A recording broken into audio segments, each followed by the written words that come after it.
ini membuktikan bahwa memang benar-benar masuk angin, jadi tidak diduga-duga lagi. Karena yang berbicara ini, saya ini kan mantan anggota Polwan. Saya malu dan takut kalau memang tidak ada bukti, fakta, dan saksi.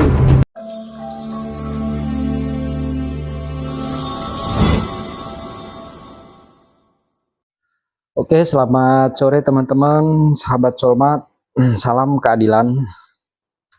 Hari ini kita kedatangan tamu Ibu Rosmini yang mendapatkan ketidakadilan.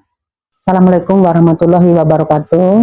Selamat sore kepada para netizen, ya, pada rekan-rekan yang telah mendukung saya, telah mendoakan saya hingga sampai saat ini, yang mengawal mengikuti kasus saya hingga sampai ke puncaknya, yaitu sampai ke Komisi 3 DPR RI.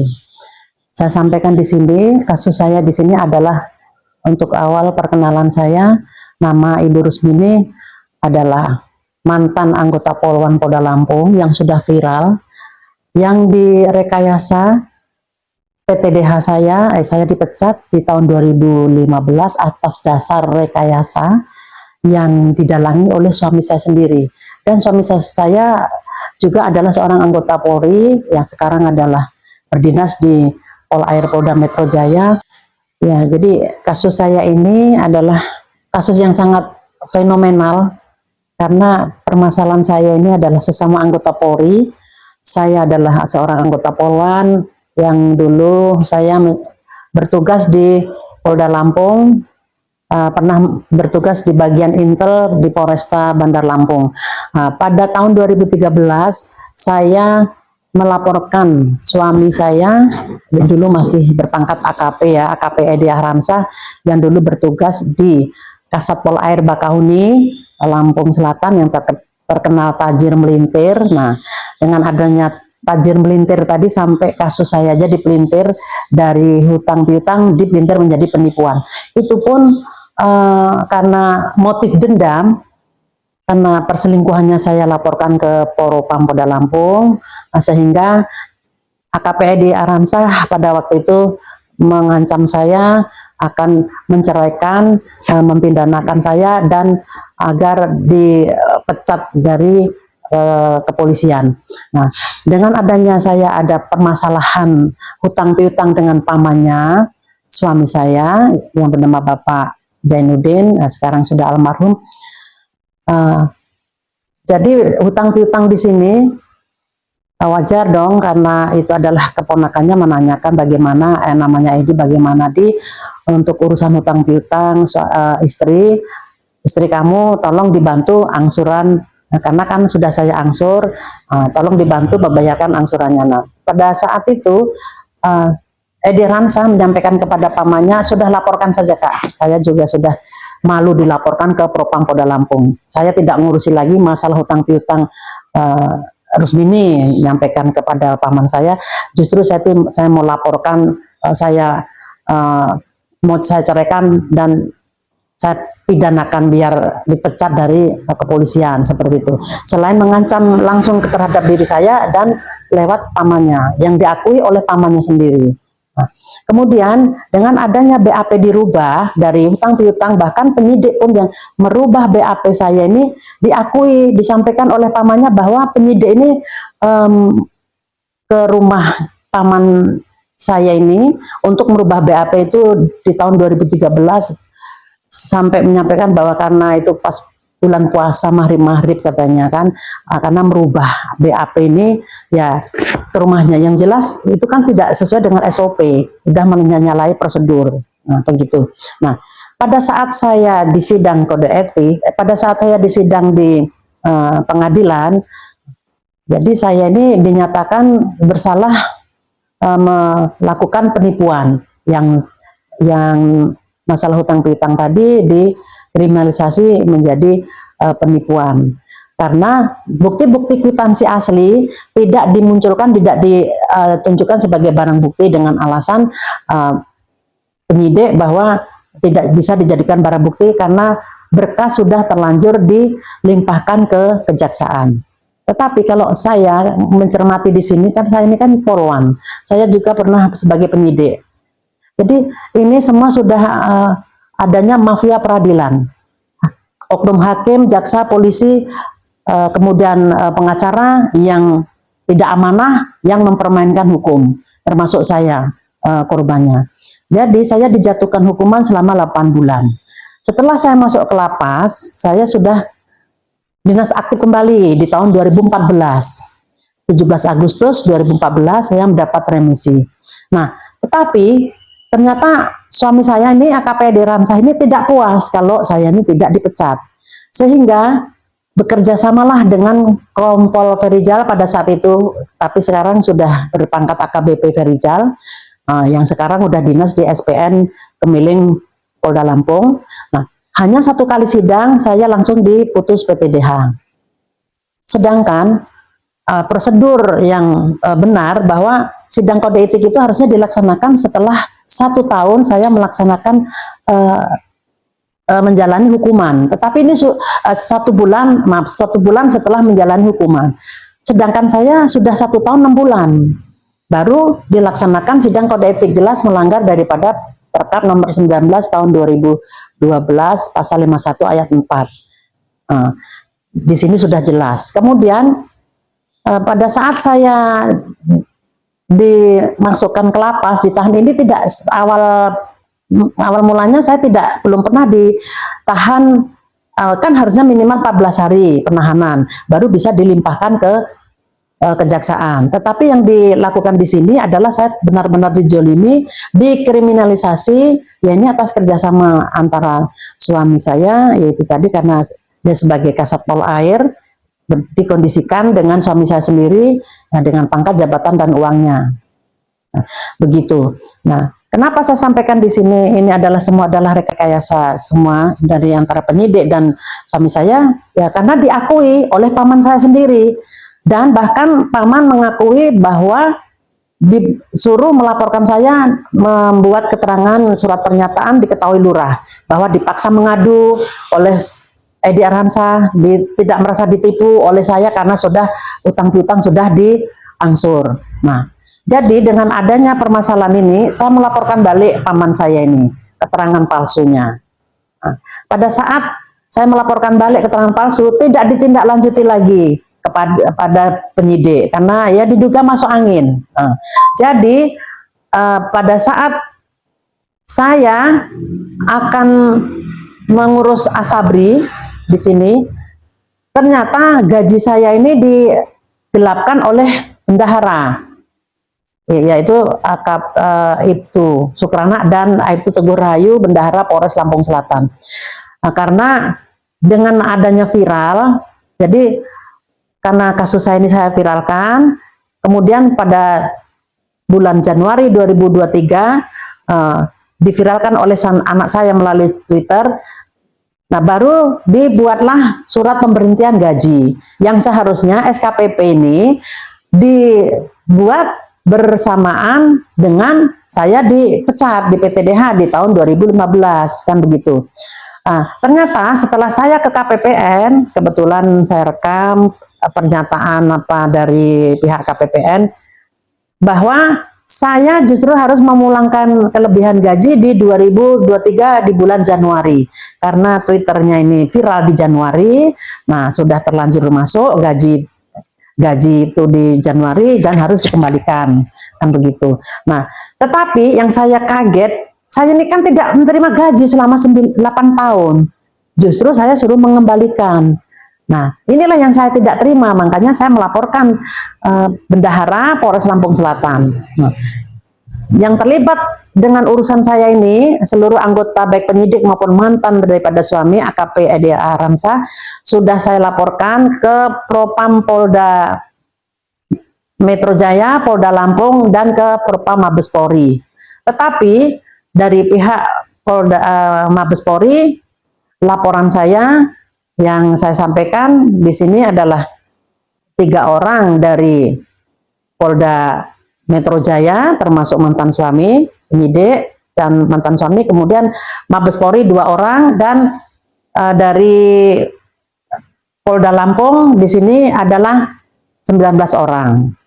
Tetapi semua laporan-laporan saya tidak ditindaklanjuti, diberhentikan dengan alasan belum cukup bukti. Ini memang sudah kembali lagi saya sampaikan, karena saya dulu sudah juga mantan penyidik, jadi saya tahu bagaimana permainan di dalam penyidikan. Kemudian setelah saya melaporkan ke Mas Wapres di tahun 2024 bulan November, laporan saya yang mengenai saya melaporkan Bendahara Sukrana ini kan saya laporkan ke Krim Polda Lampung. Nah, tidak ditindaklanjuti selama 1 tahun. Setelah saya melapor ke Mas Wapres, setelah 1 tahun baru digelar.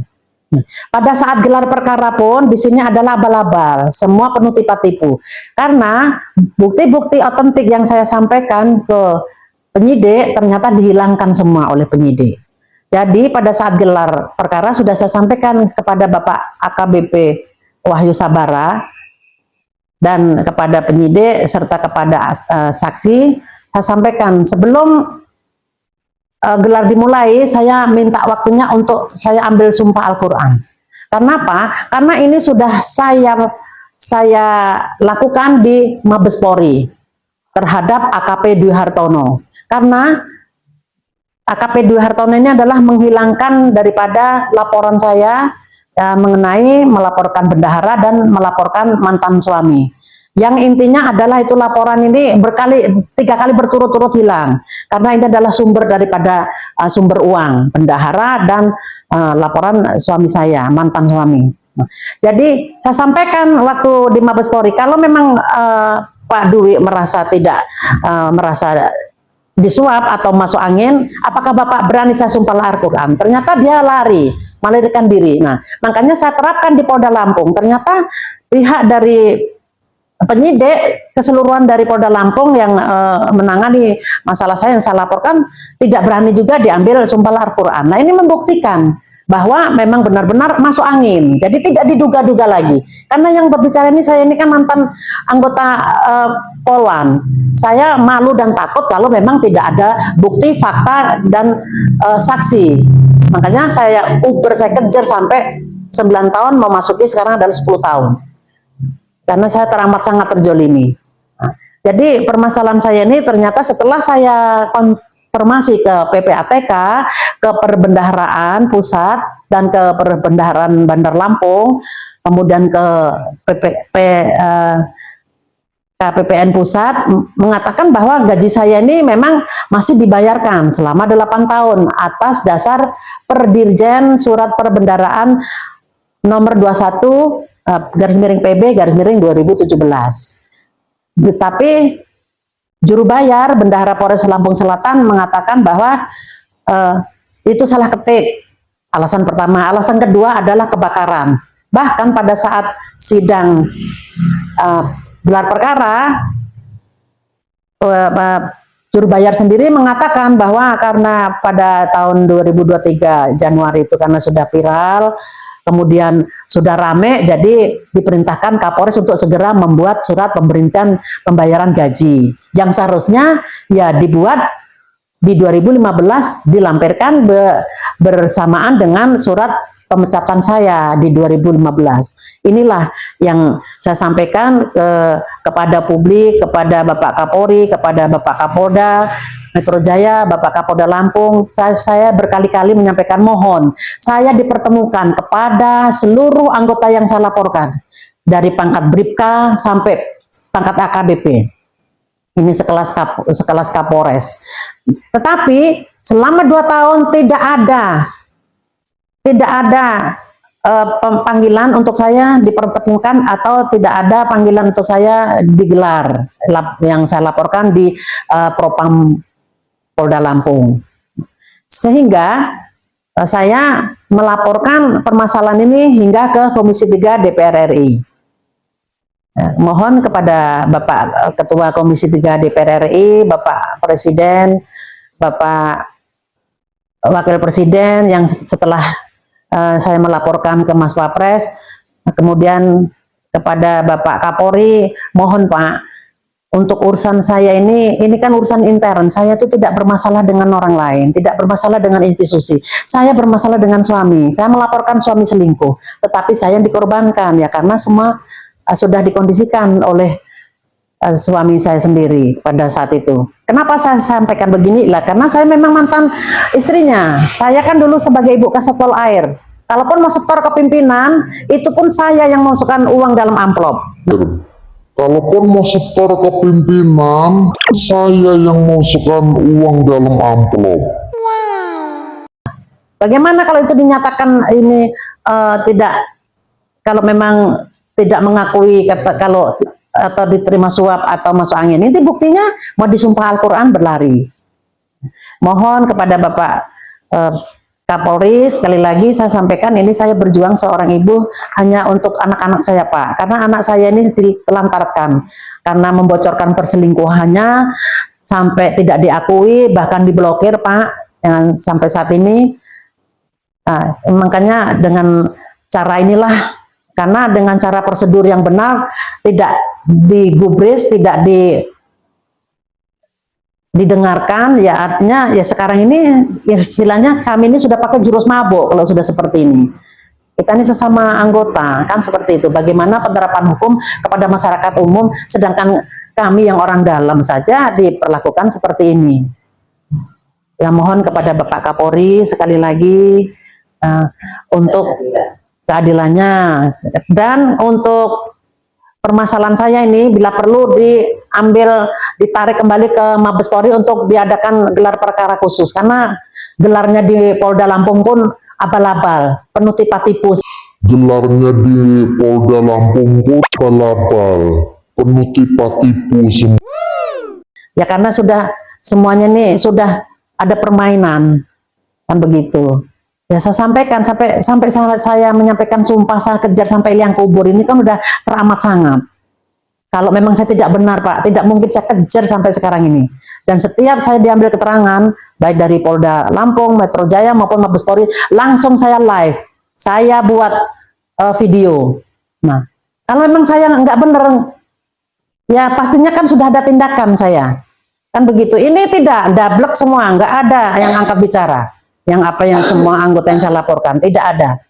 Nah, mohon Pak, mohon saya sampaikan kepada sekali lagi ya untuk diselesaikan untuk hak-hak saya, gaji saya yang selama 8 tahun yang saya tidak nerima malah saya suruh kembalikan. Kemudian saya ini adalah pecatan abal-abal karena hanya sepihak. Karena dari pihak KPPN sendiri menyampaikan bahwa ibu ini masih, karena saya statusnya masih banding terus, jadi ternyata gaji masih dibayarkan selama 8 tahun. Justru saya tidak tahu selama ini kalau gaji saya itu masih berjalan, karena database saya itu baru ditutup diberhentikan di 6 Mei 2023. Demikian, terima kasih. Wassalamualaikum warahmatullahi wabarakatuh. Waalaikumsalam warahmatullahi wabarakatuh. Demikianlah teman-teman, mungkin pengakuan dari Bu Rusmini.